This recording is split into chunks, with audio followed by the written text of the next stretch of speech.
ملت پرشور و با وفای ایران. Passionate and loyal nation of Iran, as you have been informed, a memorandum of understanding has been signed between the President of Iran and the United States.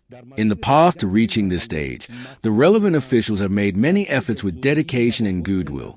Of course, it was the American president who, out of desperation, used various levers to achieve this. Iran's Supreme Leader has broken his silence after the U.S. Iran memorandum, offering cautious support while emphasizing that Iran's core interests must remain protected. Khamenei signaled approval for the agreement but appeared to place responsibility for its success on President Pezeshkian and his negotiating team. The Iranian leader endorsed the diplomatic process while keeping some political distance from the deal's day-to-day implementation. If the agreement succeeds, Tehran could claim a major breakthrough, but if it fails, questions may focus on those who negotiated it. Khamenei said President Pezeshkian had secured guarantees for Iran's rights before moving forward with the memorandum. At the same time, he warned that any future U.S. demands crossing Iran's red lines would face firm resistance. ملت پرشور و با وفای ایران. Passionate and loyal nation of Iran, as you have been informed, a memorandum of understanding has been signed between the President of Iran and the United States. In the path to reaching this stage, the relevant officials have made many efforts with dedication and goodwill. Of course, it was the American president who, out of desperation, used various levers to achieve this. In principle, I held a different view, but because of the commitment the Honorable President, as the head of the Supreme National Security Council, gave me on his own behalf and on behalf of other members to safeguard the rights of the Iranian nation in the resistance front, and because he explicitly accepted responsibility for it, I granted permission for it. He also stated explicitly that if the American side seeks excessive demands, they will not submit to them. From this moment, we, that is, you, the proud nation, and his humble servant will await the fulfillment of the stated conditions. However, the direct negotiations that will be established in the future will not mean accepting the enemy's view. We hope that the benevolent prayers of our Master, may God hasten his reappearance, will bring various victories and triumph for the noble nation of Iran.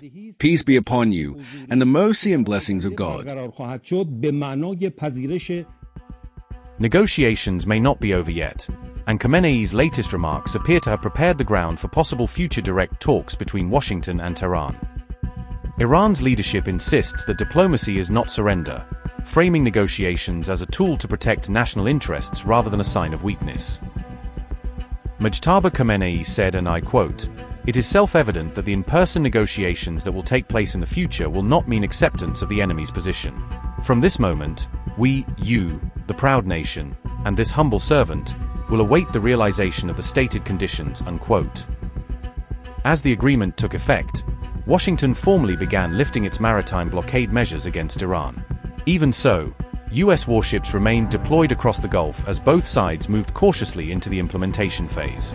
Iran simultaneously launched a new Strait of Hormuz transit system designed to manage commercial shipping under the terms of the agreement. Tehran also waived transit fees through Hormuz for 60 days, signaling its commitment to the memorandum's initial obligations.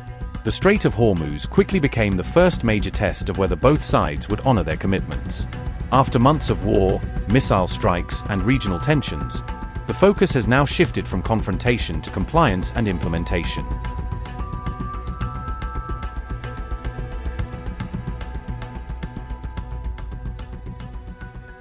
U.S. President Donald Trump and Iranian President Masoud Pezeshkian have formally signed the Memorandum of Understanding. The 14-point agreement is designed to end hostilities between the two countries and reopen the Strait of Hormuz to normal navigation. The memorandum establishes a 60-day ceasefire period during which both sides will pursue negotiations on a broader final agreement. Trump signed the document during a meeting with French President Emmanuel Macron in Paris on June 18th.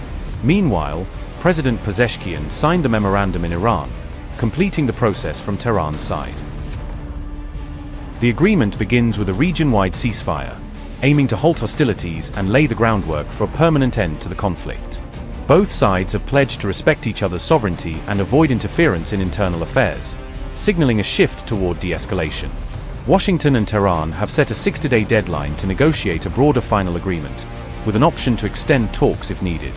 The United States has agreed to begin lifting its naval blockade, while Iran will gradually restore normal shipping through the Strait of Hormuz. Iran has agreed to ensure free and safe passage for commercial vessels traveling between the Persian Gulf and the Sea of Oman for a limited period of 60 days. The memorandum outlines plans for a massive $300 billion economic development initiative aimed at supporting Iran's recovery.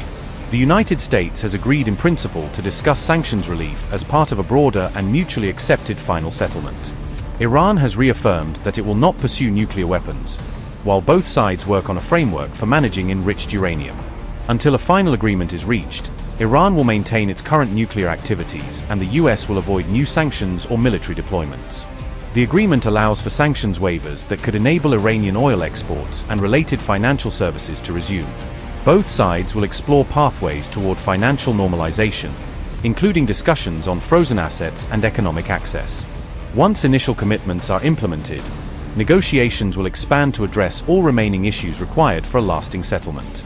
Progress toward a final agreement will depend on both sides demonstrating compliance with ceasefire and maritime obligations. Any final agreement is expected to be submitted to the United Nations Security Council for international legal backing and enforcement. As Iran and the US sign the Memorandum of Understanding, analysts are already raising alarm over several factors that could derail the upcoming rounds of negotiation talks. Experts warn that a wide array of political, regional, and security hurdles could still derail US and Iranian efforts to turn this framework into a truly comprehensive peace agreement. Many analysts are skeptical that the two sides can actually forge a full and final settlement within the tight 60-day window laid out in the current Memorandum of Understanding. Trump says Iran pledged never to develop a nuclear weapon. US demands Iran's near-bomb-grade uranium be shipped out or destroyed. Tehran rejects removal of its uranium stockpile. Iran has indicated it may consider diluting enriched uranium. Both sides have discussed a possible enrichment moratorium. Proposed moratorium periods have ranged from 5 to 20 years. Unclear if Iran will accept inspection regime similar to 2015 deal. 2015 agreement included extensive monitoring measures. Trump withdrew from deal. Opening of the Strait of Hormuz is in effect after June 18 MOU signing. US insists transit through Hormuz stays toll-free. Iran demands a continued management role. Post-war Hormuz control still under dispute. Iran seeks lasting influence over key waterway. Iran wants rapid lifting of US economic sanctions. Washington insists sanctions relief will be gradual. Tehran seeks access to billions in frozen assets. US links sanctions easing to Iranian compliance. MOU offers Iran immediate waivers for oil sales. White House wary of optics around releasing funds. Trump unlikely to endorse direct cash transfers. Netanyahu says Israel not bound by any US-Iran agreement. Trump's snub to Netanyahu helps ease tensions, but risks remain. Iran insists any deal must include a Lebanon ceasefire. Israel warned troops will continue to remove threats in southern Lebanon. Iran says Israel's presence in South Lebanon would annul US MOU. US and Iranian teams face major differences in negotiating styles. Trump pushes for rapid results while Iran favors lengthy bargaining. American negotiators may lack the technical depth of past teams. Iranian counterparts are seasoned veterans of complex negotiations. Experts doubt 60 days is enough for a detailed final agreement. Obama-era nuclear negotiations took nearly 2 years to conclude. Deep Iranian distrust of Trump remains a major obstacle. Tehran cites past US strikes during talks as reason for caution. US-Israeli strike that killed Khamenei and family still casts shadow. Negotiators may instead pursue a limited agreement or extended talks.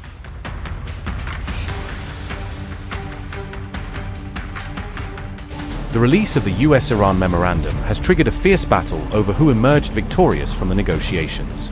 While Washington portrays the agreement as a framework tied to Iranian compliance, Tehran is presenting it as a major diplomatic win.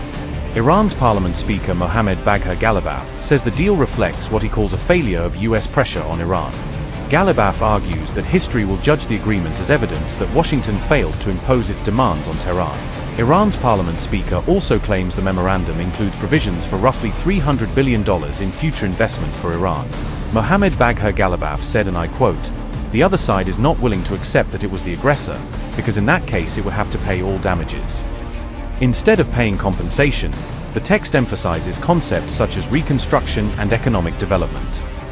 Within this framework, $300 billion in investment has been envisaged, part of which will be allocated to reconstruction and compensation for damages, unquote. The claim fueled speculation that Tehran had secured major economic benefits in exchange for joining the agreement. However, U.S. officials quickly pushed back against that interpretation, insisting the deal's benefits remain tied to strict conditions and compliance requirements.